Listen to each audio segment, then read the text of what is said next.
تو ان کی تھنکنگ یہودیوں کی طرح ہی تھنکنگ ہے. کیا تھنکنگ ہے کہ دلیر کیوں ہیں ہم گناہ کرتے ہوئے, ہم خوف کیوں نہیں کھا رہے, دلیر کیوں ہو رہے ہیں؟ تو اس کا ریزن ہے ان کے اسلاف, یعنی ان کے بڑے اور ہمارے بڑے جنہوں نے گمراہ کیا, جو عالم تھے یا جو حافظ تھے, جنہوں نے مفتی تھے, انہوں نے گمراہ کیا, اور ان کے بڑے انہوں نے گمراہ کیا.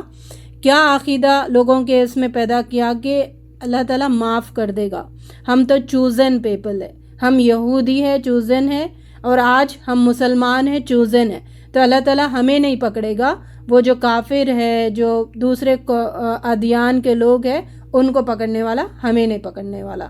تو اسی غلط فہمی میں مبتلا ہے. اللہ تعالیٰ کہے گا کیا بنے گی اس دن جب انہیں پکڑا جائے گا, پوچھا جائے گا, انہیں جہنم میں ڈال دیا جائے گا. اللہ رب العزت ہمیں بات ماننے والوں میں شامل فرمائے. کہو خدایا ملک کے مالک, تو جسے چاہے حکومت دے, جسے چاہے چھین لے, جسے چاہے عزت بخشے, جسے چاہے ذلیل کرے. بھلائی تیرے ہاتھ ہے, تو ہر چیز پر قادر ہے.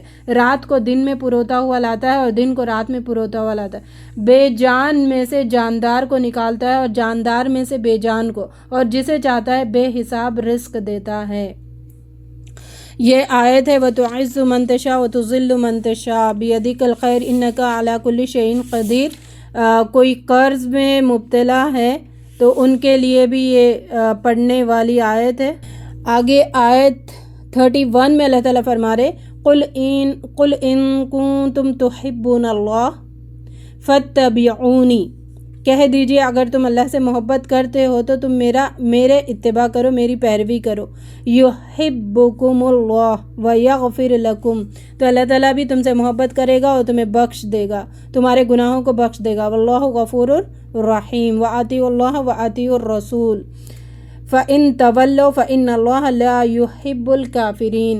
تو مومنوں اہل ایمان کو چھوڑ کر کافروں کو اپنا دوست نہ بناؤ, دوست اور مددگار نہ بنائے. جو ایسا کرے گا اس کا اللہ سے کوئی تعلق نہیں ہے. یہاں پر مومنوں کو چھوڑ کر دوسرے لوگوں کو دوست بنانے سے منع کیا جا رہا ہے. اور وہ کون سی دوستی ہے؟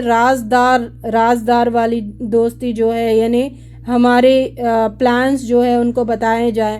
جب ان کو بتائے جائے تو وہ ان میں کچھ نہ کچھ فساد پیدا کرنے کے چانسز ہوتے ہیں, اس وجہ سے ان سے بچنے کے لیے کہا گیا ہے. ورنہ تو احسان اور حسن الخلق ہر ایک کے ساتھ لازم ہے ایک مسلمان کو کرنا. 4 رکوع. اے نبی صلی اللہ علیہ وسلم لوگوں سے کہہ دو اگر تم حقیقت میں اللہ سے محبت رکھتے ہو تو تم میری پیروی کرو, میری بھی پیروی اختیار کرو.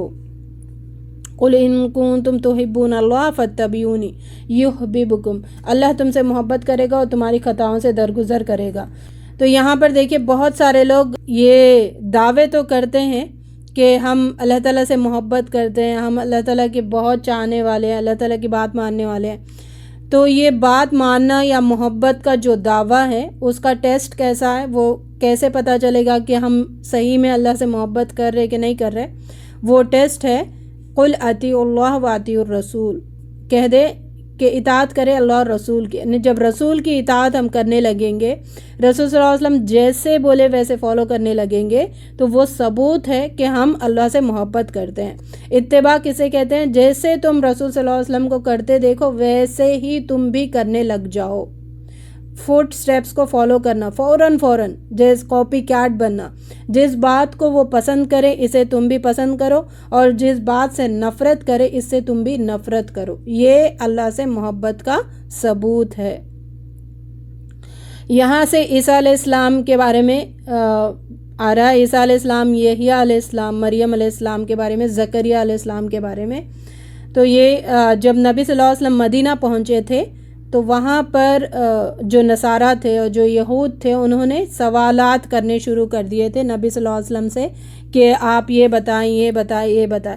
تو اس موقع پر اللہ تعالیٰ نے 30 آیتیں نازل کی ہیں. اور نبی صلی اللہ علیہ وسلم کا طریقہ یہ ہوتا تھا کہ فوراً کوئی گمان کے طور پر نہیں جواب دیتے تھے، رک جاتے تھے اور کہتے تھے کہ وحی نازل ہونے کے بعد میں اس کا جواب دوں گا۔ یہاں سے ان کے واقعات آئیں گے۔ جب مریم علیہ السلام پیدا ہوئی تو اللہ کے لیے وقف کر دی گئی تھی۔ اللہ تعالیٰ نے انہیں قبول کیا۔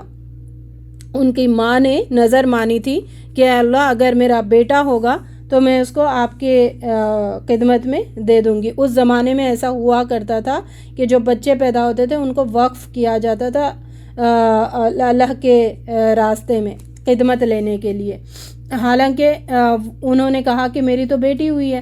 اللہ تعالیٰ نے انہیں قبول کیا، زکریا علیہ السلام کو ان کے سرپرست بنا دیا۔ تو مرد خدمت کے لیے دیا جاتے ہیں نا باہر، لڑکیوں کو تو نہیں دیا جاتا۔ تو انہوں نے کہا یہ تو لڑکی ہوئی ہے، تو اللہ تعالیٰ نے کہا ہاں مجھے خوب پتہ ہے کہ کیا ہوا ہے، تو لڑکی ہے لیکن تم نے نظر مانا نا تو ان کو دے دو۔ تو پھر وہ زکریا علیہ السلام جو مریم علیہ السلام کی خالو ہے ان کی کفالت میں وہ وہاں پر رہنے لگے اور زکریا علیہ السلام کی کفالت میں سب نے یعنی مبارک بچی ہے، سب چاہنے لگے کہ میری کفالت میں آئے۔ قلم ڈالو پانی میں، جس کا قلم کوئی ڈیفرنٹ ڈائریکشن میں جائے تو وہ سمجھو اس کے لیے بچی کی کفالت قبول کی جائے گی۔ تو زکریا علیہ السلام کا قلم ڈیفرنٹ ڈائریکشن میں جانے لگا تو ان کی کفالت میں مریم علیہ السلام کو دے دیا گیا۔ زکریا علیہ السلام جب ان کے پاس محراب میں کھانے پینے کا سامان پاتے تو اس سے پوچھتے یہ کہاں سے آیا ہے؟ تو مریم علیہ السلام نے کہا اللہ کے پاس سے آیا ہے۔ یہ دیکھ کر زکریا علیہ السلام نے اولاد کے لیے دعا کی۔ ان کو یہ تھا کہ بے موسمی پھل اللہ تعالیٰ دے سکتا ہے، تو اب میری عمر نہیں ہے اولاد پیدا کرنے کی، تو پھر اللہ تعالیٰ سے دعا کروں تو اللہ تعالیٰ کیسے نہیں دیتا، دے گا ضرور۔ تو انہوں نے اللہ تعالیٰ سے دعا کی۔ جب انہیں لڑکے کی خوشخبری دی گئی تو زکریا علیہ السلام نے کہا میرے یہاں لڑکا کہاں سے ہوگا جبکہ میں بہت بوڑھا ہو چکا ہوں اور میری بیوی بانجھ ہے۔ بانجھ اس کو کہتے جو مینسس ختم ہو جاتا ہے اور مینوپاز میں جو عورتیں ہوتی ہیں ان کو بانجھ کہا جاتا ہے، جن کی اولاد نہیں ہوتی۔ جواب ملا ایسا ہی ہوگا، اللہ جو چاہتا ہے کرتا ہے۔ دعا بھی مانگے، پھر ان کو تعجب بھی ہو رہا ہے جب مل رہا ہے تو اللہ تعالیٰ جس کو دینا ہے فوراً دے دیتا ہے۔ رکوع 5، فرشتوں نے مریم علیہ السلام کو مسیح ابن مریم کی خوشخبری دی اور کہا کہ وہ دنیا اور آخرت میں معزز ہوگا، لوگوں سے گہوارے میں بھی کلام کرے گا اور بڑی عمر کو پہنچ کر بھی، اور وہ مرد صالح ہوگا۔ مریم علیہ السلام نے کہا پروردگار میرے ہاں بچہ کیسے ہوگا جبکہ مجھے کسی شخص نے چھوا تک نہیں ہے۔ جواب ملا ایسا ہی ہوگا، اللہ جو چاہتا ہے کرتا ہے، جب وہ فیصلہ کرتا ہے کن فیکون تو وہ بس ہو جاتا ہے۔ حضرت عیسیٰ علیہ السلام نے بنی اسرائیل کو اللہ کی طرف دعوت دی اور معجزے بتائے۔ ان کے معجزے کیا تھے؟ مٹی کی شکل کے پرندے بناتے تھے اور اس میں پھونک مارتے تھے تو وہ پرندہ اڑتا تھا لیکن مسلسل زندہ نہیں ہوتا تھا، کچھ دور جا کر پھر وہ گر جاتا تھا۔ اور مادر ذات اندھے کا جو اندھا ہے اس کو صحیح کر دیتے تھے، کوڑی کو اچھا کیا کرتے تھے، جو کوڑ کے مرض میں ہاتھ پیر گر جاتے ہیں ان کو اچھا کرتے تھے، اور مردوں کو زندہ کیا کرتے تھے۔ یہ سب اللہ کے حکم سے وہ کیا کرتے تھے۔ پھر بھی قوم نے نہ مانا سوائے چند کے جنہوں نے یہ اعلان کیا ہم اللہ کے مددگار ہیں۔ ان کو حواری کہا جاتا ہے۔ 6 رکوع، بنی اسرائیل نے حضرت عیسیٰ علیہ السلام کے خلاف خفیہ تدبیریں کی۔ اللہ نے کہا اے عیسیٰ میں تجھے واپس لے لوں گا اور اپنی طرف اٹھا لوں گا، تیری پیروی کرنے والوں کو قیامت تک ان لوگوں پر بالا دست رکھوں گا جنہوں نے تیرا انکار کیا، پھر آخرت میں سب کا فیصلہ کر دوں گا۔ اللہ کے نزدیک عیسیٰ علیہ السلام کی مثال آدم کی سی ہے۔ اللہ نے اسے مٹی سے پیدا کیا اور حکم دیا کہ ہو جا اور وہ ہو گیا۔ اسی طرح عیسیٰ علیہ السلام کو بھی کن فیکون سے پیدا کیا گیا۔ اے نبی صلی اللہ علیہ وسلم یہ اصل حقیقت ہم تمہیں بتا رہے ہیں، یہ وہ باتیں ہیں جن کا آپ کو پتہ نہیں ہے، ہم آپ کو ان چیزوں کا علم دے رہے ہیں۔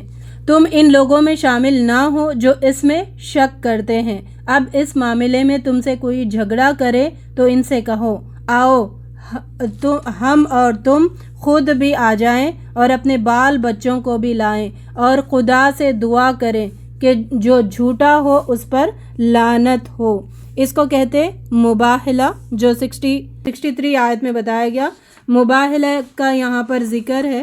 یہ جو وفد نجران آیا تھا، نجران کا ایک وفد نبی صلی اللہ علیہ وسلم کے پاس آیا تھا اور انہوں نے سوال جواب کیے تھے، لیکن وہ اسلام نہیں قبول کیے۔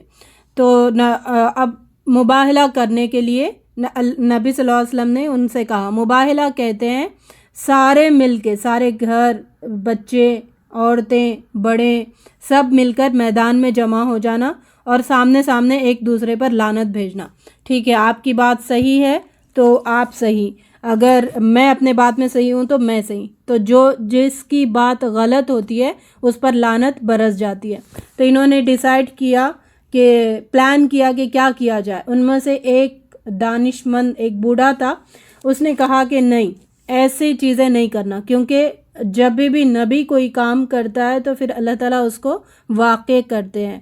تو پھر انہوں نے ٹیکس دے دیا اور وہاں سے نکل کے فَمَنْ حَاجَّكَ فِيهِ مِنْ بَعْدِ مَا جَاءَكَ مِنَ الْعِلْمِ فَقُلْ تَعَالَوْا نَدْعُ أَبْنَاءَنَا وَأَبْنَاءَكُمْ وَنِسَاءَنَا وَنِسَاءَكُمْ وَأَنفُسَنَا وَأَنفُسَكُمْ ثُمَّ نَبْتَهِلْ فَنَجْعَلْ لَعْنَةَ اللَّهِ عَلَى الْكَاذِبِينَ۔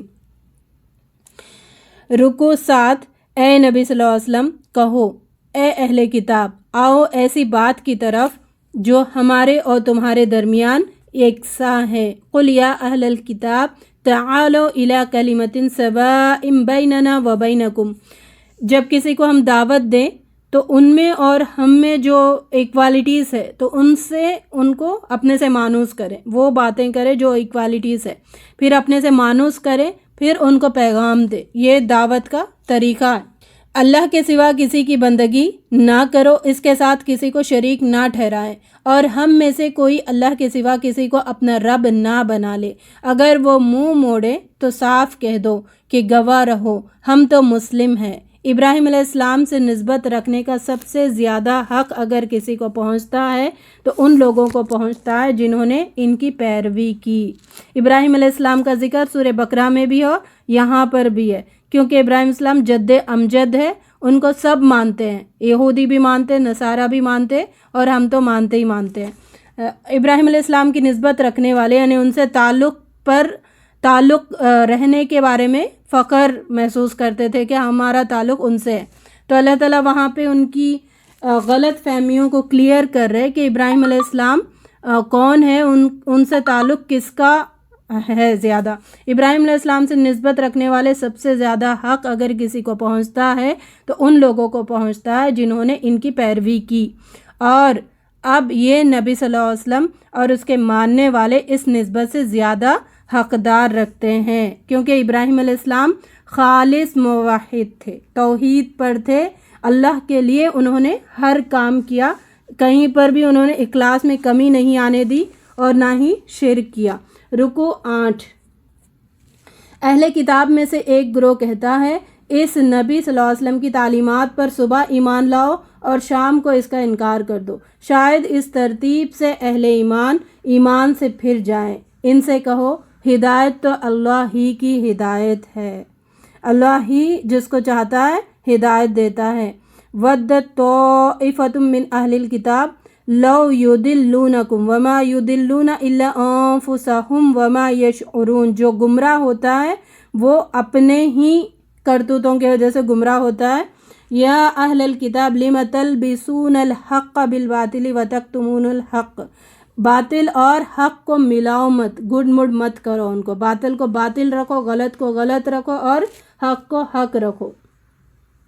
ان سے کہو، ہدایت تو اللہ کی ہدایت ہے، ان میں سے کچھ کی اخلاقی حالت اتنی گری ہوئی ہے، اگر تم ایک دینار بھی ان کے پاس رکھو تو وہ ہڑپ لے گا۔ اتنے گندے لوگ ہیں یہ یہودی۔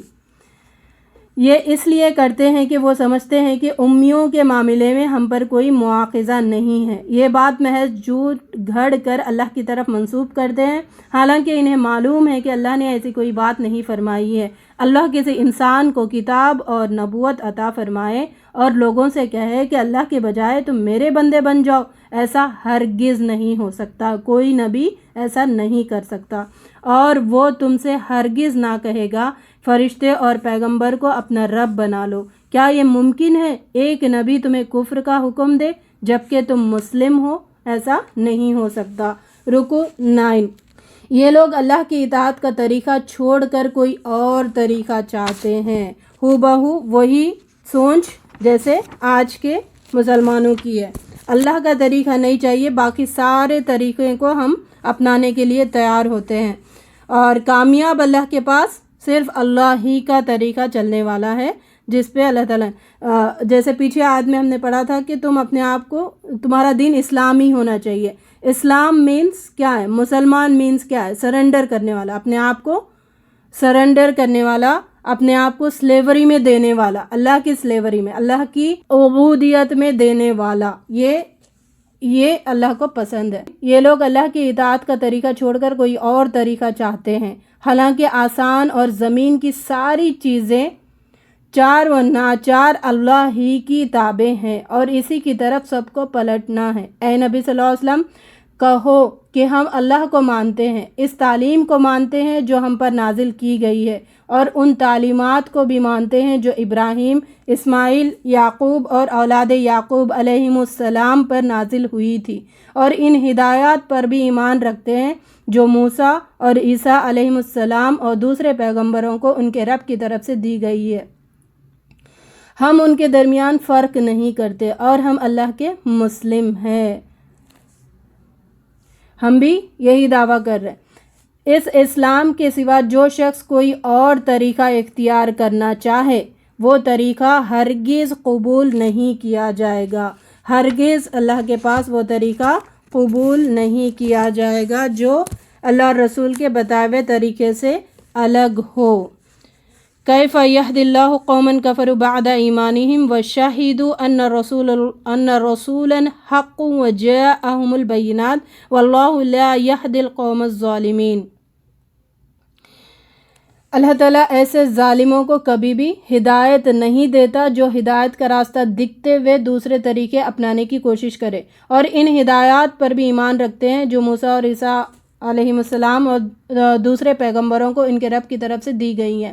ہم ان کے درمیان فرق نہیں کرتے اور ہم اللہ کے مسلم ہیں۔ اس اسلام کے سوا جو شخص کوئی اور طریقہ اختیار کرنا چاہے وہ طریقہ ہرگز قبول نہیں کیا جائے گا اور آخرت میں وہ ناکام اور نامراد ہوگا۔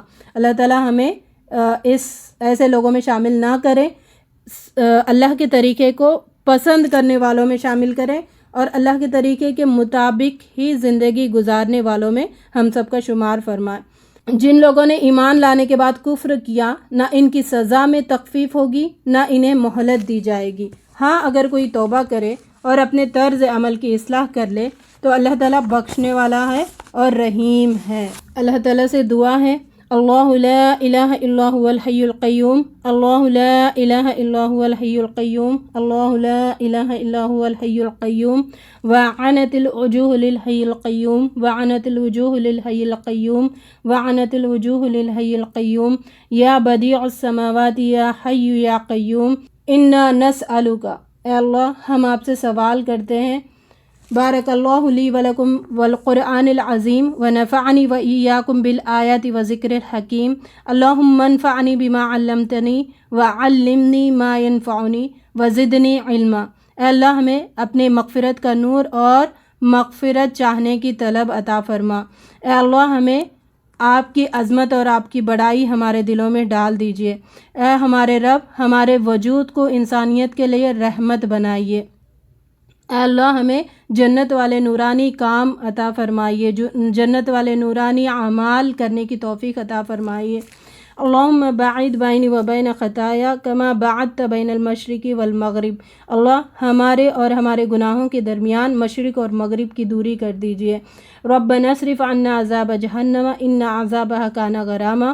اللہ، ہم آپ سے جہنم سے پناہ چاہتے ہیں، جہنم سے ہم سب کو محفوظ فرمائیے، اس کا عذاب چمٹ جانے والا ہے، اس کے عذاب سے ہم سب کو